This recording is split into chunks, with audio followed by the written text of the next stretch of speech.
Haleluya, kita buka kitab 1 Samuel 15 ya. 1 Samuel 15 kita akan baca ayat 17 sampai 23. Kita akan baca semua ayat ini sebagaimana tertulis di depan ya. 1 Samuel 15 ayat 17 sampai 23. Kita baca bersama 3, 4. Dan berkatalah Samuel, bukankah engkau meskipun engkau kecil, menurut pandanganmu sendiri, engkau menjadi pemimpin atas suku-suku bangsa Israel, dan Yahweh telah mengurapi engkau sebagai raja atas Israel. Juga Yahweh telah mengutus engkau dalam suatu perjalanan serta berkata, pergilah dan tumpaslah orang-orang berdosa itu, orang Amalek, dan berperanglah melawan mereka sampai mereka dipunahkan. Lalu mengapa engkau tidak mendengarkan suara Yahweh? Ya, engkau menyambar jalan itu dan berlaku jahat dalam pandangan Yahweh. Lalu Saul berkata kepada Samuel, aku menaati suara Yahweh, dan aku pergi di jalan yang telah Yahweh utus. Dan aku membawa Agag, raja orang Amalek itu. Dan aku telah memusnahkan Amalek. Dan dari jalan itu rakyat mengambil kambing, domba, dan lembu sapi. Barang yang utama yang dikhususkan untuk dikorbankan bagi Yahweh Elohimmu di Gilgal. Dan Samuel berkata, apakah Yahweh senang dengan persembahan-persembahan bakaran dan korban-korban persembahan? Sama seperti menaati suara Yahweh. Ketahuilah menaati lebih baik daripada mempersembahkan korban. Mendengarkan lebih baik daripada lemak domba-domba jantan. Sebab dosa ramalan adalah pemberontakan, dan kejahatan serta penyamahan rahim adalah kedegilan. Sebab engkau telah menolak firman Yahweh, maka dia juga telah menolak engkau menjadi raja. Amin. Silakan duduk. Puji Tuhan Bapak Yahweh, kita mengucap syukur. Ini adalah cerita tentang Saul ya. Saul di mana dia oleh kasih kemurahan Tuhan. Saul yang berasal dari suku yang boleh dikatakan terkecil ya. Karena dia berasal dari suku Benyamin, jadi anak yang paling kecil. Dan dia pada awalnya kita sudah pernah belajar tentang ayat-ayat ini ya. Pada awalnya dia merasa sedikit minder ya, karena dia menganggap dirinya dari suku yang paling bungsu. Suku Benyamin kan anak yang paling bungsu. Kemudian oleh kasih kemurahan Tuhan, dia dipilih oleh Tuhan, diangkat menjadi raja ya, sebagai raja bangsa Israel yang pertama, sesuai dengan permintaan bangsa Israel sendiri ya. Bangsa Israel menghendaki raja. Dan berdasarkan firman Tuhan, ketika Samuel mendengar permintaan bangsa pilihan untuk mereka memiliki seorang raja memimpin mereka, ya sebenarnya Samuel sebagai hakim terakhir dari tengah bangsa Israel yang dimunculkan Tuhan, dia sangat kecewa sekali karena penolakan. Artinya ketika mereka minta bangsa Israel meminta raja, berarti menolak Tuhan sebagai rajanya. Ya, sehingga sebenarnya Samuel sangat marah. Tetapi Tuhan menghibur dia dan mengatakan, bukan kamu yang dia tolak, tetapi akulah yang dia tolak sebagai raja. Ya. Dan Tuhan izinkan dari sekian banyak orang Israel, Tuhan mengambil siapa si Saul ini, yang berdasarkan ayat-ayat sebelumnya kalau saudara baca dia dari secara ukuran jasmani ya. Dia itu memang termasuk orang yang tinggi besar ya. Dan ya elok rupa. Jadi secara jasmani boleh dikatakan ya pantas lah jadi raja ya.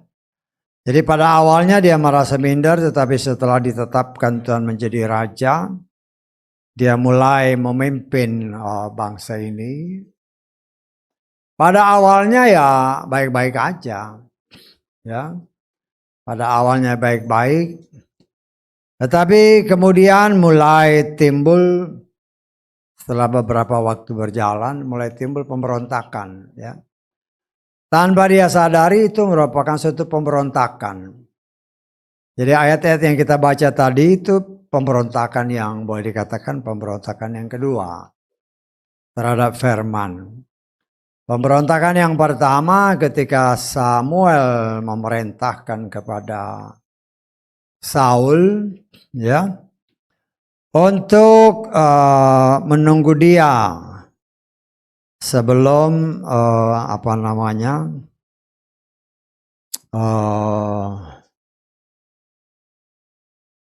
bangsa Israel berperang dengan lawan mereka bangsa Filistin ya. Dan kita melihat dari kalau saudara baca nanti kembali di dalam 1 Samuel 13 ya. Nah di sana pemberontakan pertama mulai terjadi, di mana Saul tidak mentaati firman Tuhan. Kenapa? Karena dia melihat musuh semakin mendekat, ya. Musuh kalau dalam peperangan dahulu kan bukannya seperti sekarang, tetapi di dalam lapangan yang luas terlihat musuh maju bukan 1.000-2.000, bisa ratusan ribu orang, ya. Bahkan ada beberapa ayat sampai 1 juta orang maju, ya. Sehingga kelihatan dari jarak jauh aja sudah kelihatan debu. Otomatis ya karena orang jalan kaki kan debunya naik. Ya. Ya kalau 100.000 orangnya berjalan sama-sama maju, tentunya membuat lawan bisa gemetar juga. Tapi kan pada saat itu memang ya sekian puluh ribu lawan sekian puluh ribu ya otomatis banyak sekali orangnya. Pada saat itulah bangsa Israel sedang menghadapi lawannya. Dan Saul tahu bahwa sebelum dia berperang, dia harus mempersembahkan korban. Dan dia sangat mengerti bahwa dia itu bukan orang Lewi. Kemarin kita sudah belajar ya sedikit ya. Karena pemberontakan bangsa Israel, mereka menyembah kepada berhala, ya anak sapi. Kemudian kan ketika si Moshe mengatakan kepada bangsa ini, siapa yang mau ikut aku? Pisahkan diri. Ternyata semua suku Lewi. Situlah cikal bakalnya suku ini yang terpilih sebagai imam untuk melayani di dalam tabernakel. Saul sangat mengerti bahwa dia bukan orang Lewi. Dan dia tidak punya hak sama sekali untuk mempersembahkan korban. Ya. Sayangnya Samuel, hakim yang terakhir dari bangsa Israel. Ya. Yang janji mau datang. Ya, tapi nggak kelihatan. Dia janji katakan pokoknya hari ini kan. Ini ditunggu-tunggu ya, yang dikatakan hari ini dalam perhitungan bangsa Yahudi itu sampai nanti jam sore sampai jam 6. Jadi sebelum lewat itu tidak bisa dikatakan dia melanggar. Nah tetapi waktu berjalan terus, Samuel nggak datang-datang. Lo Saul dan bala tentara melihat lawan makin lama makin mendekat. Ya, bukan hanya itu yang dia takutkan, prajuritnya mulai ya mungkin ketakutan kan, melihat jumlah yang banyak, ya. Terus si Samuel belum datang-datang, artinya mereka belum siap. Artinya mereka tahu mereka tidak boleh maju berperang kalau belum mempersembahkan korban. Lah si Saul melihat musuh mendekat, anak buahnya mulai kocar-kacir. Itu yang membuat dia bimbang. Apa yang dia lihat? Ya ingat ya, senantiasa saya coba ingatkan saudara. Apa yang membuat si Hawa jatuh? Pertama kan ngelihat. Ya, Hawa ngelihat buah, wah mulai tertarik. Saul melihat lawan, mulai gemetar. Lawan semakin dekat, anak buah semakin kocar-kacir dan persembahan belum dinaikkan. Ya, sehingga akhirnya dia melanggar. Pelanggaran pertama, ya. Dia tidak mau menunggu Samuel, dia berinisiatif untuk mengambil alih tugas keimamatan yang bukan menjadi tugas dia. Dia ambil alih, dia korbankan persembahan. Begitu selesai korban, Samuel datang. Ya. Dan saya harus ingatkan, ini sudah beberapa kali diingatkan. Hanya untuk refreshing. Memang kita kan sedang belajar tentang tabernakel ini ya. Yang berhak mempersembahkan korban hanya suku Lewi dari keturunan Harun. Ya, dari keturunan Harun. Karena mereka imam besar. Tetapi kalau bukan keturunan Harun, nggak boleh. Tetapi kitab suci menceritakan kepada kita, Samuel itu bukan keturunan Harun. Ya, dia orang Lewi. Tapi dia bukan keturunan Harun. Ya. Dan kita melihat, ya itulah cara Tuhan ya.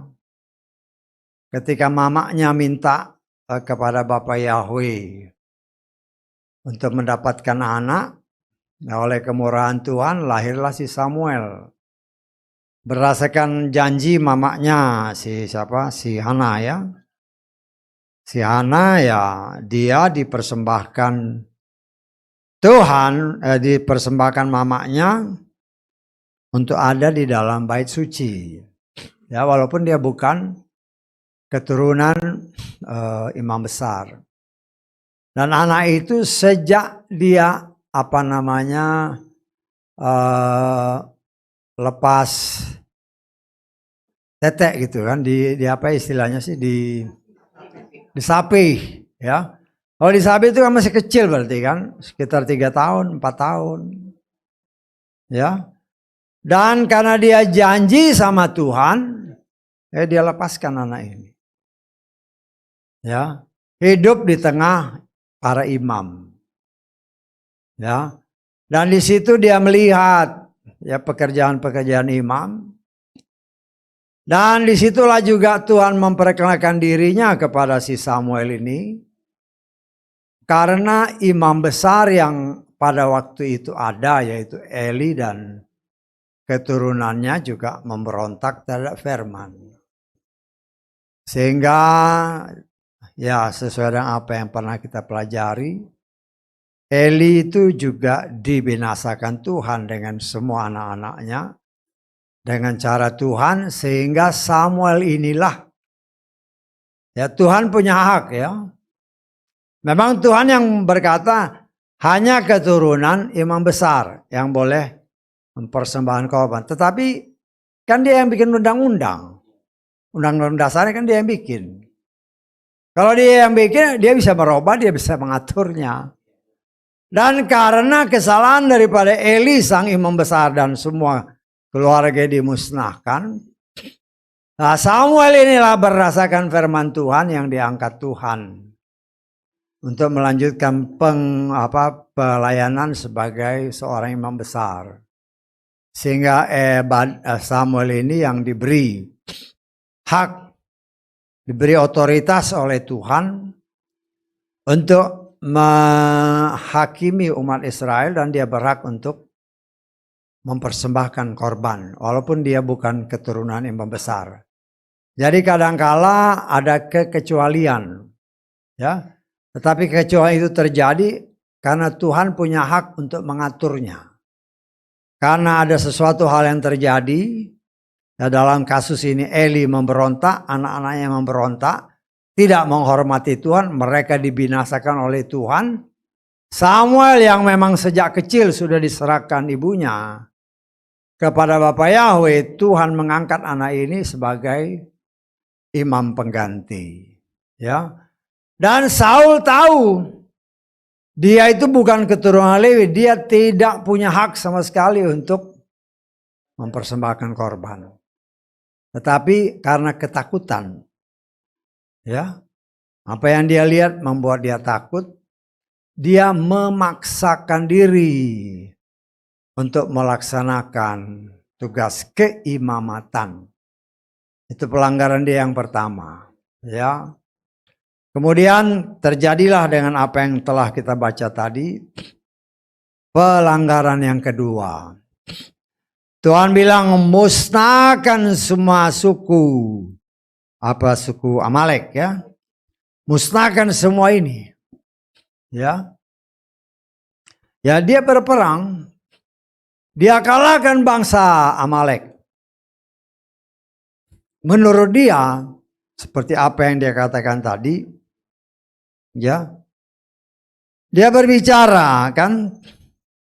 Lalu ketika Yahweh menyuruh engkau maju dengan pesan, pergilah tumpaslah orang Amalek yang berdosa, perangilah mereka sampai punah, ya. Tetapi menurut pengakuan si Saul, bukankah aku telah menaati perintah Yahweh? Ya, dalam ayat ke berapa ini? Ayat ke-20. Aku pergi ke jalan yang telah diperintahkan Yahweh. Tetapi dikatakan, kita lihat coba ayat 2, ayat kita baca dulu ayat 18 coba, ya. Yahweh telah mengutus engkau dalam satu perjalanan serta berkata, pergilah, tumpaslah orang-orang berdosa itu, orang Amalek. Berperanglah melawan mereka sampai mereka dipunahkan. Nah, kita harus perhatikan baik-baik, jangan melenceng dari firman. Ini perintah, ya. Tetapi nanti kita lihat apa yang dilakukan selanjutnya. Sekarang Samuel berkata, lalu mengapa engkau tidak mendengarkan suara Yahweh? Engkau menyambar jarahan, berlaku jahat dalam pandangan Yahweh. Nah, ini kata si Saul. Saul berkata kepada Samuel, aku menaati suara Yahweh. Saat dia salah menafsirkan. Saya tangkap saya. Menurut dia sudah menaati perintah Yahweh. Ya, aku pergi di jalan yang telah Yahweh utus.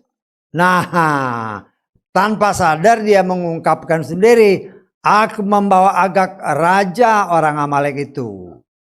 Dia memusnahkan rakyat bangsa Amalek, tapi rajanya dia tawan. Jadi dia tanpa sadar telah melanggar firman, telah melanggar perintah.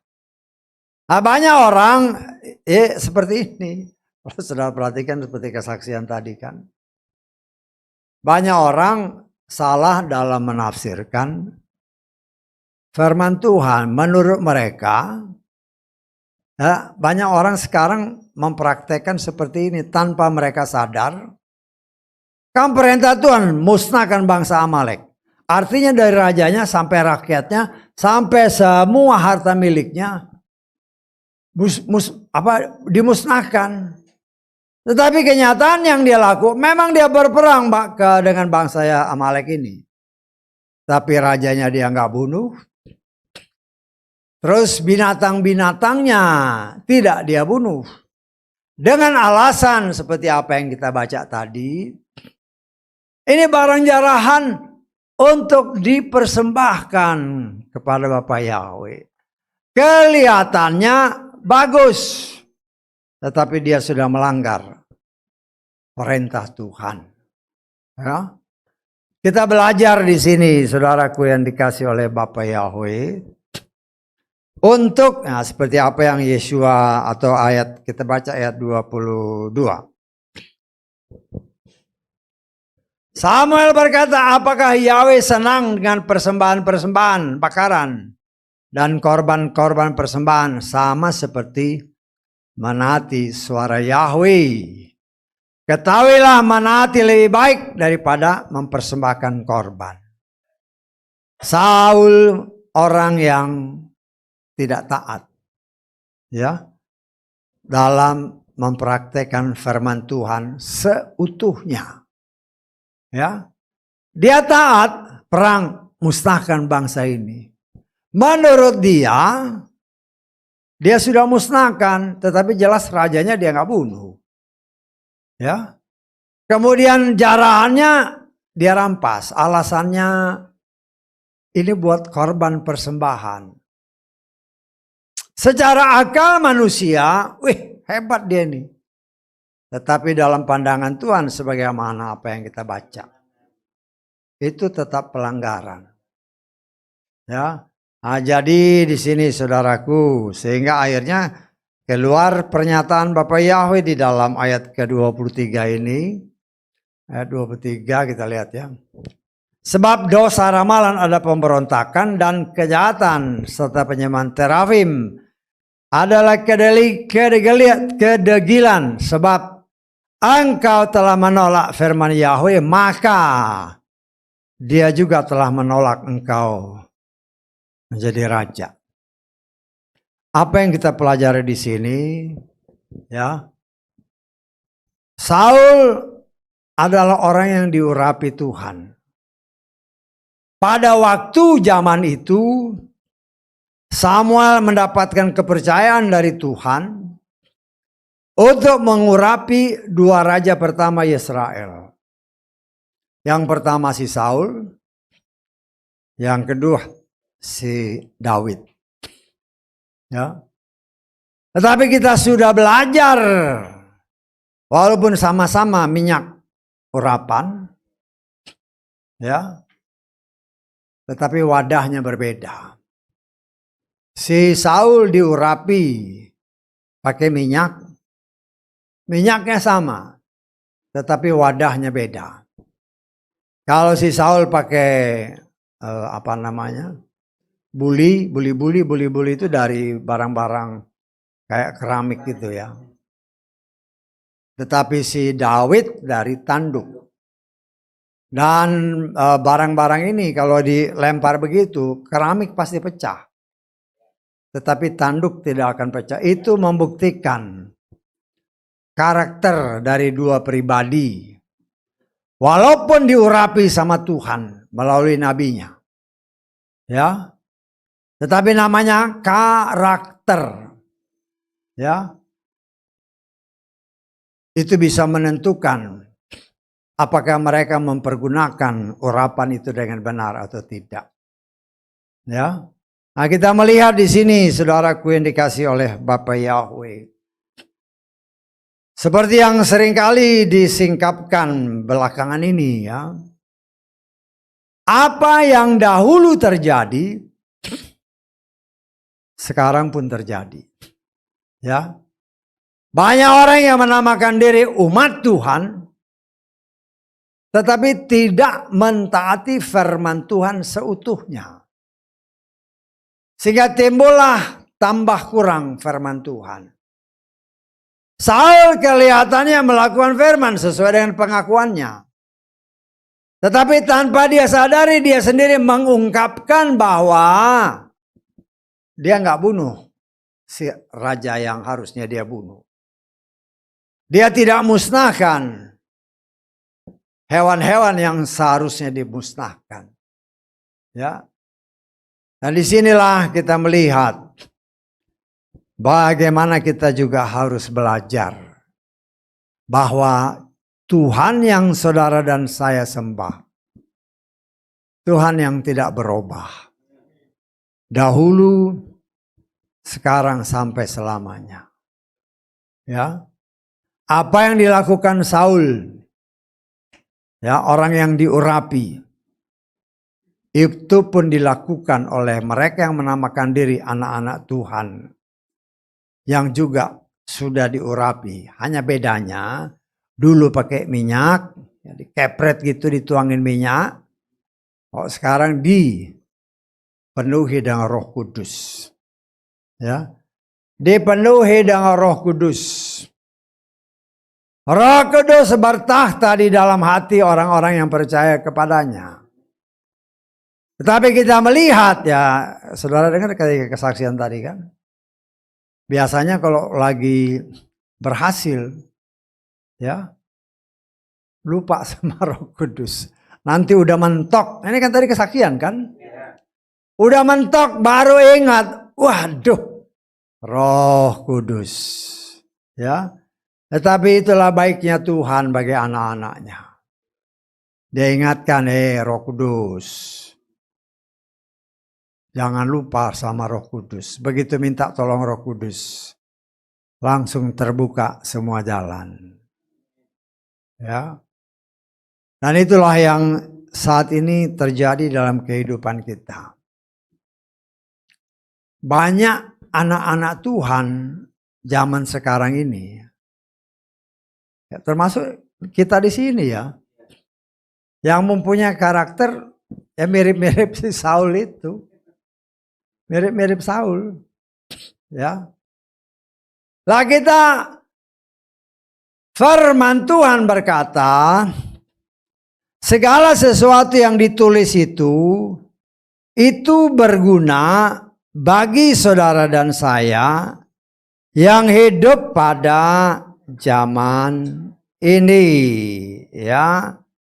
Kita baca di dalam 1 Korintus 10. Ayat ke-11. Semua contoh ini telah terjadi kepada orang-orang itu dan telah apa?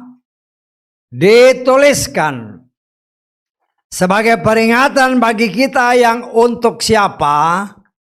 Akhir zaman telah tiba. Tulisnya 2000 tahun yang lalu ya. 2000 tahun yang lalu kata-kata ini oleh Rasul Paulus. Ya. Dan apa yang terjadi sebelumnya? Kurang lebih antara kita dengan Yesua 2000 tahun. Antara Yesua dengan Daud atau Saul itu sekitar 1000 tahun. Berarti total 3000 tahun yang lalu. Kejadian yang terjadi seperti apa yang kita baca itu kurang lebih 3000 tahun yang lalu. 3000 tahun yang lalu kelihatannya Saul melaksanakan perintah Tuhan. Tetapi kenyataan membuktikan dia melanggar firman. Fatalnya ada tertulis, karena engkau melanggar firman, maka engkau pun ditolak oleh Tuhan sebagai raja. Loh, kita ini calon raja-raja loh. Bisa tahu? Kita ini calon raja, calon imam. Dan kita sedang diproses dan dibentuk untuk menjadi raja dan imam bagi hormat kemuliaannya. Karena itu kita sedang dilatih ya untuk tidak menambah dan mengurangi apa yang diperintahkan Tuhan. Sayangnya karakter seperti Saul itu pun banyak ada dalam kehidupan mereka yang menamakan diri anak-anak Tuhan. Merasakan bahwa yang saya lakukan ini, kan Saul bilang, saya ini taat sama firman. Loh, padahal kau gak bunuh si Agag raja Amalek, engkau ambil jarahan-jarahan. Tetapi dalam pandangan Saul, ya inilah, karena cara pandang yang berbeda. Tanpa sadar Saul sesungguhnya melawan perintah Tuhan. Ya, karena kalau dalam akal pikiran manusia biasa kan gak apa-apa sih rajanya ditawan dulu nanti dipancung. Ya. Kan ini korban-korbanannya, oh kambing-kambingnya bagus, domba-dombanya bagus. Kan bisa kita persembahkan untuk Bapak ya. kelihatannya bagus. Tetapi dalam pandangan Tuhan, engkau melawan Tuhan. Karena itu dikatakan oleh firman Tuhan, mentaati firman Tuhan lebih baik daripada mempersembahkan korban. Di sini kita harus sangat berhati-hati dengan apa yang dialami oleh Saul sebagai pengajaran bagi saudara dan saya. Sebagaimana tertulis dalam 1 Korintus 10 ayat 11 tadi. Semua ini dituliskan untuk siapa? Untuk saudara dan saya yang hidup pada zaman akhir. Sehingga kita belajar. Dan Tuhan yang saudara dan saya sembah. Dan Tuhan yang disembah dan dipercaya oleh Saul adalah Tuhan pribadi yang sama. Yang tidak pernah berubah. Kalau dia bilang A, jangan kita tambah, jangan kita kurangi. Kita belajar mohon pertolongan Roh Kudus. Roh Kudus tolong. Mampukan saya bukan saja membaca firman, tetapi mempraktekkannya dengan benar. Ya, mempraktekkannya dengan benar. Dengar tadi kesaksian kan? Semakin kita sering baca. Artinya nggak usah ngafal lagi. Itu ya sudah menjadi bagian daripada kehidupan kita. Tetapi kalau kita nggak pernah baca, ya sudah. Ya. Kalau saya tanya umpama saudara nih, suka baca firman kan? Umpama saya tanya nih, tes ya. Kitab apa namanya? Esther ya, Esther. Tahu Esther kan? Ada tertulis ya. Kitab Esther itu ditulis sebelum Ayub apa sesudah Ayub? Mana? Benar gak? Kalau yang sering baca pasti tahu. Lo kalau kitab Titus itu sebelum apa sesudah kitab Ibrani? nanti di Roma saudara baca ya. Lo saya juga melatih diri. Kejadian, Keluaran, Imamat, Bilangan, Ulangan, terus Yosua dulu. Yosua, Hakim-Hakim, terus Rut, terus 1-2 Samuel, terus 1-2 Raja-Raja, terus 1-2 Tawari, terus Ezra, terus Nehemia, terus Esther, baru Ayub, baru Mazmur, baru Amsal, terus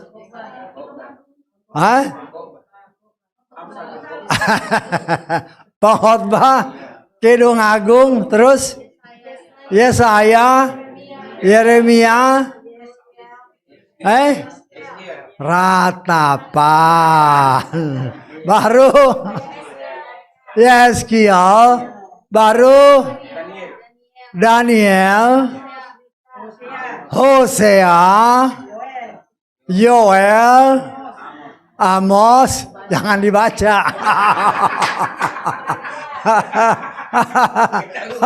Jangan baca. Itu kelihatannya mudah ya. Tetapi kenyataan membuktikan begitu buka kitab Amos. Wah, dicarinya dari perjanjian baru. Ketahuan, wah ini nggak pernah baca ini.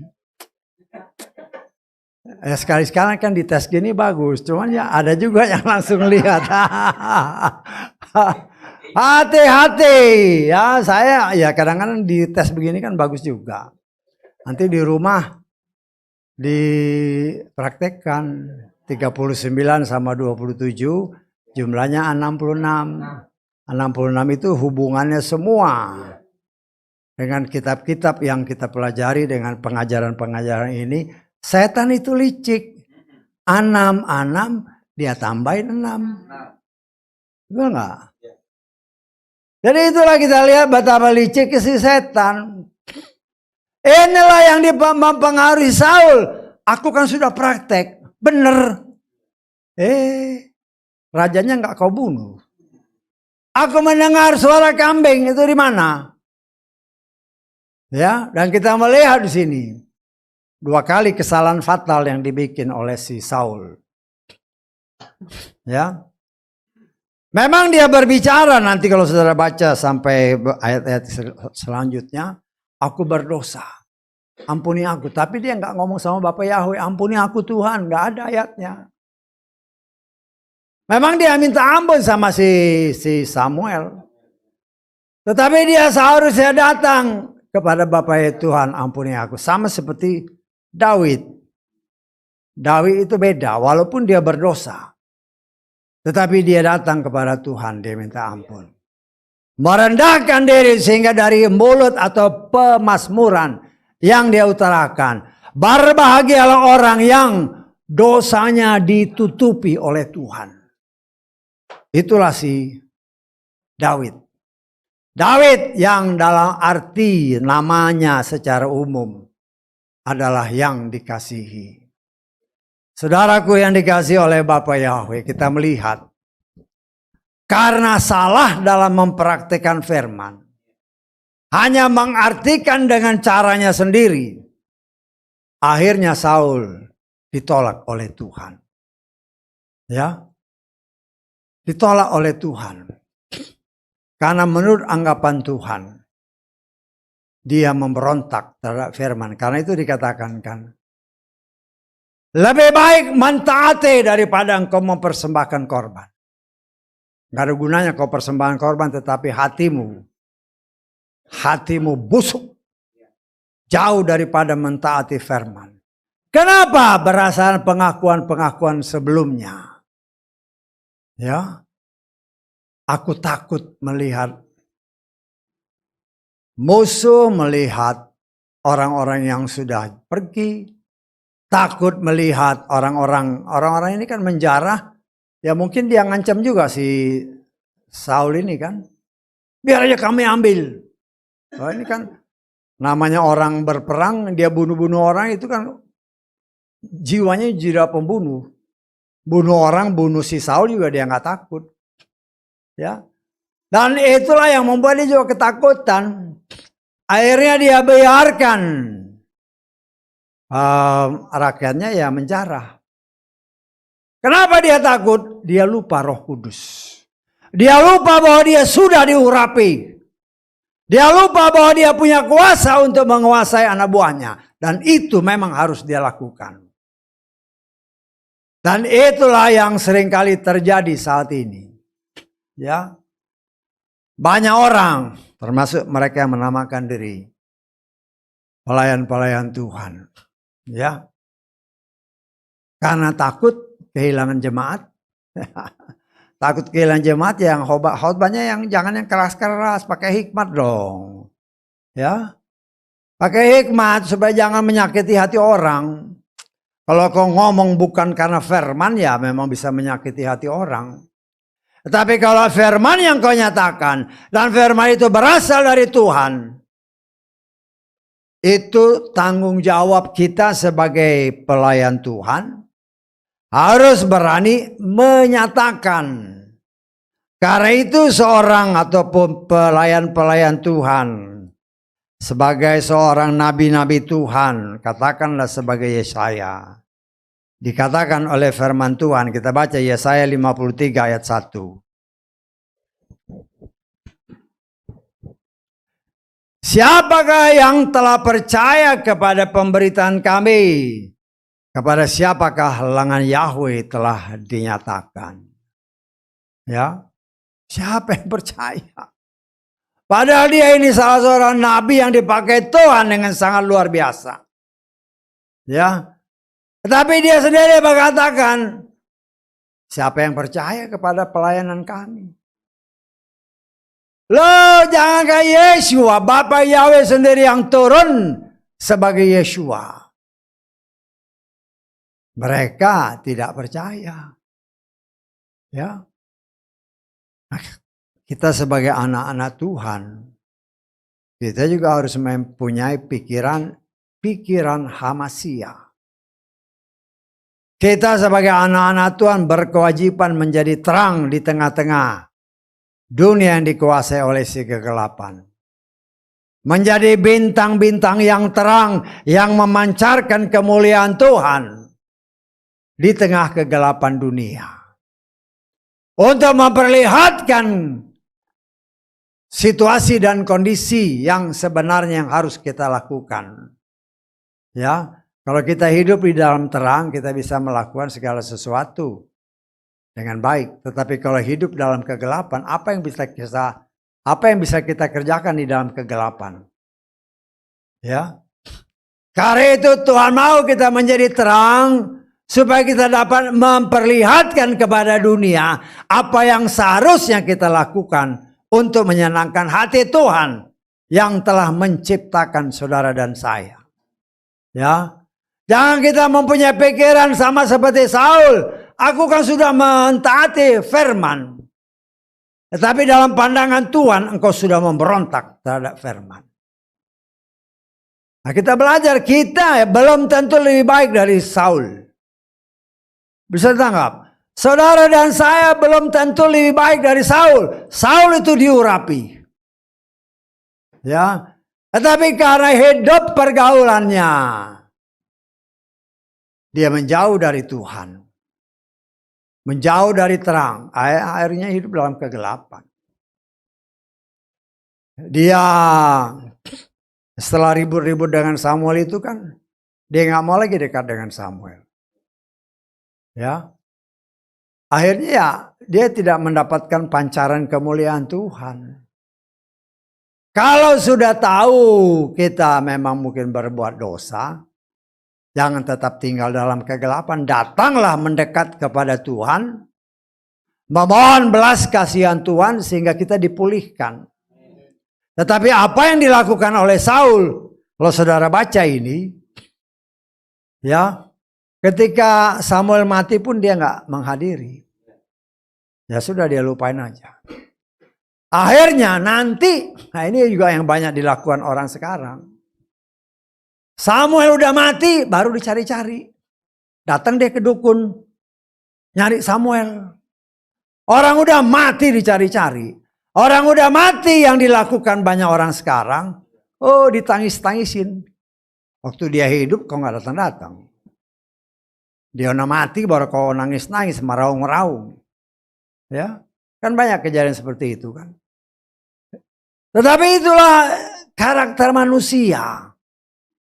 Tuhan menghendaki kita berubah. Semua yang ditulis itu kata kitab Korintus tadi untuk saudara dan saya. Kita belajar untuk mempraktekkan apa yang tertulis itu seutuhnya dengan benar. Kalau kita tidak melakukan seutuhnya dengan benar, kalau orang seperti Saul langsung dikatakan dia, Yahweh menolak engkau menjadi raja. Dan Tuhan yang disembah oleh Saul adalah sama dengan Tuhan yang saudara dan saya sembah. Kalau kita pun mempunyai karakter seperti Saul dan tidak mau melakukan firman Tuhan seutuhnya, jangan harap kita bisa menjadi raja ataupun imam bersama dengan dia. Nggak mungkin. Tuhan setia kepada firman-Nya. Tuhan itu bukan setia sama kita. Ya, tetapi kalau kita hidup di dalam firman, maka kita akan merasakan damai sejahtera. Kita akan merasakan sukacita karena dia ada dalam kita dan kita boleh hidup di dalam dia. Karena itu kita belajar untuk mengerti Tuhan dengan benar. Jangan sampai kita salah mempraktekkan firman Tuhan. Sama seperti kalau kita kutip dari kesaksian-kesaksian tadi kan. Si siapa? Ananias dan Safira. Wah, ngelihat orang jual tanah, jual rumah. Wah, terus mereka mempersembahkan kepada para rasul. Wah, cari nama kan. Waduh, orang-orang mempersembahkan. Kita juga dong. Ya, sepakatlah suami istri kan, Ananias Safira jual tanah. Jual tanah sebagian dia tahan. Tapi ngakunya ini harga tanahnya. Tuhan mau dibohongin. Hanya untuk mendapatkan nama. Saya percaya kalau mereka jujur ya. Ini separuh saya pakai. Saya percaya ceritanya beda. Karena dia jujur kan. Tuhan gak minta kau jual, kau kasih. Bukan. Saya jual Pak sekian. Separuh saya pakai karena saya perlu. Loh itu lebih bagus. Tetapi karena mau dapat nama. Ya timbullah akal-akal licik yang disisipkan si setan. Tetapi Tuhan kasih lihat tidak ada sesuatu yang bisa disembunyikan. Engkau kan dikatakan oleh firman Tuhan. Petrus berkata, kau berbohong sama Roh Kudus. Kau binasa. Tuhan itu ketegasannya terhadap firman tidak berubah. Ya. Memang kita hidup di dalam masa anugerah. Tetapi bukan karena disebut yang disebar-sebarkan orang kan. Oh ini masa anugerah, masa anugerah. Memangnya masa anugerah itu engkau ngerti nggak artinya? Banyak orang Kristen yang menamakan diri orang Kristen. Ini masa anugerah. Tetapi nggak ngerti yang dinamakan anugerah itu yang apa. Ketika bangsa Israel menolak Sang Juru Selamat. Maka anugerah diberikan kepada kita non-Israel yang telah menolak Sang Juru Selamat. Itulah masa anugerah bagi kita. Anugerah artinya masa di mana kita diberikan kesempatan untuk bisa memperoleh kehidupan kalau kita percaya kepada Dia dan melakukan apa yang Dia perintahkan. Bukan masa anugerah membuat kita main seenaknya aja. Lah itulah yang sayangnya banyak ditafsirkan oleh mereka yang menamakan diri anak Tuhan. Seolah-olah ya ini kan masa anugerah. Jadi seenaknya enggak bisa.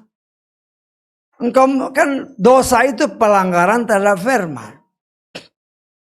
Terhadap Torah. Kalau kau langgar tetap binasa. Masa anugerah itu bagi saudara dan saya non-Israel. Non keturunan Yitzhak. Kenapa? Karena bangsa ini. Karena penolakan mereka terhadap Sang Juru Selamat. Ya, anugerah itu diberikan kepada saudara dan saya. Yang sebenarnya sudah dinubuatkan Tuhan. Melalui moyangnya mereka yang bernama Yakub ataupun Yesrael. Ketika Yesrael memberkati anak-anak Yusuf. Si Manasye dan Efraim. Manasye sang sulung. Efraim yang lebih muda. Sebagai orang tua Yusuf atau si Yusuf. Mengerti bahwa yang tua ini si Manasye harus mendapatkan berkat yang lebih. Daripada Efraim adiknya. Dia tahu hal ini karena itu dia menghendaki menurut dia. Si Manasye ini harus dapat berkat tangan kanan. Dan si Efraim mendapat tangan kiri karena dia yang bungsu. Sehingga ketika dia membawa anak-anak ini. Kalau saudara katakanlah si Yusuf, saya si Yakub, si Yesrael. Supaya saudara sebagai Yusuf membawa si sulung supaya dapat berkat tangan kanan daripada si Yakub. Maka engkau akan menaruh si Manasye di tangan kirimu. Supaya dapat berkat tangan kanan. Dan si Efraim ya ditaruh di sebelah kanannya. Supaya dapat berkat tangan kiri. Tetapi banyak orang yang tidak memperhatikan apa yang dilakukan, yang sebenarnya sebagai suatu nubuatan yang Tuhan sudah singkapkan kepada bangsa Israel melalui leluhurnya, yaitu Yakub Israel. Ketika dia memberkati anak-anak Yusuf, Manasye dan si Efraim, firman Tuhan berkata, Yakub menyilangkan tangannya. Tangan kanan diberikan kepada Efraim, si bungsu. Tangan kiri diberikan kepada si Manasye, si sulung. Silang, cross. Karena cross, karena Yeshua, berkat yang seharusnya menjadi milik si sulung. Bapak Yahweh berbicara kepada Mose, Israel adalah anak sulungku. Manasye itu anak sulung. Tetapi dengan karunia yang Tuhan berikan kepada Yakub sebagai leluhur orang Israel, berkat kesulungan diberikan justru kepada Efraim. Berkat yang lebih, kalau dikatakan lebih, diberikan kepada si sulung, yaitu si Manasye. Inilah nubuatan bahwa kita, bangsa non-Israel, non-Yahudi, mendapatkan masa anugerah karena salib, karena Yeshua. Bangsa yang seharusnya mendapatkan berkat, mereka menolak Sang Juru Selamat, bahkan menyalibkan dia sampai mati. Karena itu kita mendapatkan anugerah, mendapat berita engkau akan selamat kalau kau percaya kepada Yeshua yang ditolak oleh bangsa Israel. Itulah anugerah. Tetapi yang lainnya yaitu firman harus kau ikuti. Salah kau beribadah, jangan harap kau dapat berkat anugerah. Apalagi salah memanggil namanya. Ya. Kan banyak orang, oh ini hebat mujizat. Ingat kata Matius pasal 7. Tuhan, aku melakukan mujizat. Kamu pembuat kejahatan. Saudara perhatikan kata-kata hanya bilang Tuhan. Kan Tuhan siapa? Nggak disebut. Kita lihat di dalam Matius pasal 7 ayat 22 ya, 21 22 mungkin coba lihat. Ya, 21. Bukan setiap orang yang berkata kepadaku Tuhan, Tuhan, dia akan masuk ke dalam kerajaan sorga. Kalau saudara perhatikan ayat ini rahasia, kan dia nggak bilang siapa namanya Tuhannya. Saya tangkap.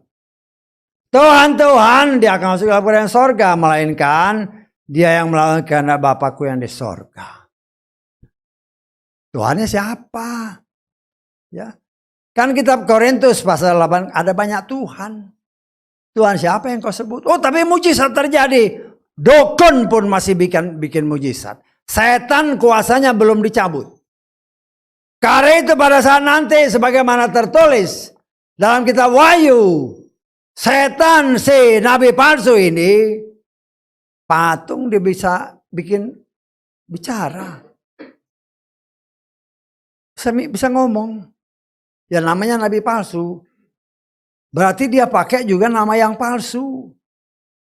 Dan saya menafsirkan nama yang tenar sekarang itu yang dipakai. Sehingga orang, loh itu kan enaknya bilang nama Yesus palsu. Itu justru mujizat. Lah, itulah kita lihat. Ya. Bukan orang yang memanggil Tuhan, Tuhan akan selamat, tetapi yang mereka yang melakukan. Kau tidak memanggil nama Tuhan yang benar. Walaupun mujizat terjadi, mujizat bukan menjamin suatu keselamatan. Jadi kita sebagai anak-anak Tuhan harus mempunyai pengertian benar. Jangan kayak Saul. Seolah-olah benar menurut pengakuan dia kan benar. Tapi dalam pandangan Tuhan engkau memberontak sehingga engkau ditolak sebagai raja. kita belajar supaya kita ngerti firman, dibaca, dimeditasi, diobservasi, diteliti, baru dipraktekkan. Setelah dipraktekkan, dicek. Ya, ini benar-benar sesuai apa enggak? Ya, karena kita atau saya mengatakan, yang kita lakukan itu kita sesungguhnya tidak tahu persis 100% bahwa itu pasti sesuai kehendak Tuhan. Bisa ditangkap? Tetapi hanya perasaan kita, kayaknya ini kehendak Tuhan. Apa benar 100%? Belum tentu. Tetapi saya percaya karena kita mau melakukan dengan tulus. Nah, Tuhan sanggup menyempurnakan apa yang kita lakukan. Ya. Tetapi seringkali Tuhan mau kita bertindak, Dia yang menyempurnakan. Karena itu seringkali dalam firman Tuhan, contoh, Tuhan bilang kepada si Moses, jangan teriak-teriak, angkat tanganmu, belah laut itu. Bukan Tuhan yang belah, tetapi Moses harus bertindak. Nah, Tuhan yang menyempurnakan. Bisa ditangkap. Jadi Tuhan mau ada kerjasama. Sesungguhnya Tuhan mau mengangkat si Moses ini supaya dipandang oleh orang hebat nih. Sehingga bangsa Israel tunduk. Kalau Moses nggak ngangkat tongkatnya ini, bukannya Tuhan tidak sanggup, tetapi Tuhan mau kasih lihat kepada bangsa Israel bahwa Dia memakai Moses untuk membelah laut. Karena itu Moses harus bertindak. Saudara dan saya pun harus bertindak, melakukan dengan pertolongan Roh Kudus apa yang tertulis. Menurut keyakinan kita sudah observasi, kita sudah cek, teliti. Ini kehendak, lakukan, nanti Tuhan yang menyempurnakan. Bisa tangkap? Namanya kita belajar. Kita belajar untuk taat. Yesua, kita lihat dalam Ibrani pasal ke berapa itu? Pasal ke-5, kita lihat ya. Ayat ke-7. Dia yang dalam hari-hari jasmaninya mempersembahkan dan telah didengarkan dari kesalehannya, baik doa maupun permohonan, dengan ratap tangis dan air mata kepada Dia yang sanggup menyelamatkan dari kematian. Perhatikan ayat ini. Sekalipun dengan menjadi seorang putra, Dia telah belajar mulai apa yang pernah Dia derita, yaitu apa? Ketaatan. Taat kepada perintah, taat kepada firman. Walaupun dia sebagai putra, dikatakan oleh firman Tuhan, belajar taat.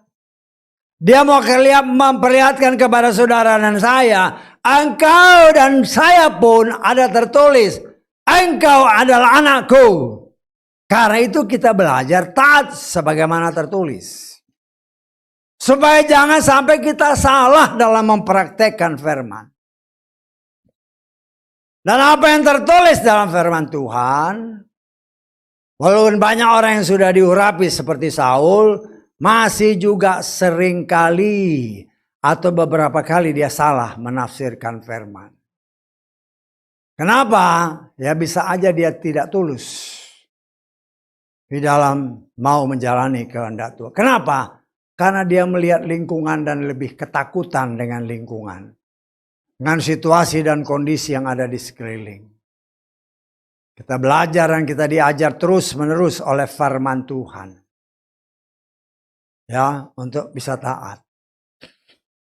Taat dalam berdoa. Taat dalam menyerahkan segala sesuatu sesuai kehendaknya. Ya. Saya kan sebagai pelayan Tuhan hanya bisa mengingatkan, ayo. Bukan saya katakan saya sudah lebih sempurna dari saudara, tidak. Kita sama-sama belajar. Saling mengingatkan melalui kesaksian, saya juga diingatkan kembali. Ya, saudara bersaksi, saudara menceritakan sesuatu, saya diingatkan kembali. Supaya kita pun saling mengisi. Sama-sama maju. Sampai kepada titik yang sudah Tuhan tetapkan. Ayo, pulang ke rumah. Bersama-sama bertemu dengan Dia di angkasa. Dan saya percaya waktunya memang sudah tidak lama lagi. Karena itu jangan sampai karena salah mengerti firman, sehingga tidak mentaati seutuhnya. Sama seperti Saul. Walaupun sudah diurapi, dia bisa ditolak oleh Tuhan. Artinya kita belajar, kita memang sudah diurapi. Ketika kita mengakui dosa kita. Ketika kita lahir baru. Menjadi ciptaan yang baru. Kita belajar untuk mengerti dan mempraktekkan semua yang tertulis dengan benar. Ya, nah kita terus mendeteksi apakah yang kita lakukan itu sudah benar atau belum. Terus cek and recheck supaya kita terus semakin hari, semakin disempurnakan oleh Tuhan. Karena dalam menjalani hidup ini, dalam menjalani apa yang Tuhan perintahkan, belum tentu yang kita lakukan itu 10% benar, 20% benar, 50% benar, 90% kita nggak tahu. Tetapi kita mau belajar terus menerus cek dan recheck. Kita berdoa begini, cek lagi benar nggak ya doa saya? Jangan sampai salah berdoa. Bisa tahu nggak maksud saya? Kita cek lagi bener nggak ya? Pokoknya saya khotbah gini, bener nggak saya khotbah tadi ya? Kayaknya ada yang kurang. Kayaknya ada yang harus ditambah. Nah kita belajar dari apa yang kita pelajari dari firman yang tertulis. Belajar mempraktekkannya dengan pertolongan Roh Kudus. Karena saya percaya dengan pertolongan Roh Kudus. Semua yang Tuhan perintahkan pasti bisa kita lakukan. Semua yang tertulis pasti bisa dilakukan kalau kita minta pertolongan daripada Dia. Karena itu kita belajar. Seperti yang pernah saya katakan, saya terus berdoa dan saya terus menghimbau saudara berdoa pribadi lepas pribadi. Sehingga apa yang kita lakukan, itu bukan kita lakukan karena kita mau. Tetapi aku lihat dia lakukan apa, itu yang aku lakukan. Aku mengatakan sesuatu, aku dengar apa yang dia katakan, sehingga aku bisa mengatakan. Sehingga ketika, ya katakanlah seperti ini. Saya akan berdoa dulu, Tuhan, apa yang aku katakan dari awal, pertengahan sampai akhir, biar Tuhan yang ngatur. Walaupun kadang-kadang ya timbul, ya kita kan gak sadar, saking semangat mungkin, akhirnya gak terkontrol. Ada aja keseleo lidah sedikit kan. Dari situ kita belajar ya, belajarlah. Supaya jangan kita salah mengatakan sesuatu. Paling sedikit meminimasi atau bahkan menghilangkan kesalahan-kesalahan yang pernah kita lakukan. Karena Tuhan, kan dikatakan oleh firman Tuhan. Saul atau Samuel berkata kepada Saul, sebenarnya Tuhan menghendaki engkau menjadi raja bagi bangsa Israel untuk seterusnya. Tetapi karena engkau berontak, maka itu dibatalkan oleh Tuhan. Nah, kita melihat saudaraku yang dikasih oleh Bapa Yahweh. Nah, seringkali kan Tuhan juga, dia berkata kepada si Daud, kalau keturunanmu melakukan perintah, maka keturunanmu tidak akan putus menjadi raja. Kepada si Daud dia ngomong gitu. Kepada si Salomo dia katakan gitu. Tetapi apa yang terjadi? Di tengah jalan terjadi pemberontakan. Siapa yang salah? Salah manusia. Orang yang diurapi. Dari situ kita belajar. Ya. Belajar untuk tidak membuat kesalahan di dalam mempraktekkan apa yang Tuhan perintahkan. Apa yang Tuhan perintahkan? Ya baca. Kan tadi kan kesaksian kan. Baca. Karena ketika kita baca terus kan saya ngetes tadi itu. Dari Kejadian sampai ke Wahyu hafal nggak? Tapi jangan lihat buku. Jangan. Wah, kelihatannya apa? Misalnya waduh udah. Ini dulu mungkin sekolah juga begitu kali. Ya bisa ditafsirkan macam-macam kan itu kan. Ya kita belajar. Ya. Coba aja saudara perhatikan ya dari Kejadian sampai Wahyu. Coba bisa nggak? Ya. Pasti bisa. Karena itu bagian daripada kehidupan kita yang sebaiknya kita tahu. Ya. Sehingga jangan sampai nanti ya. Buka kita Amsal pasal 31 ayat 32.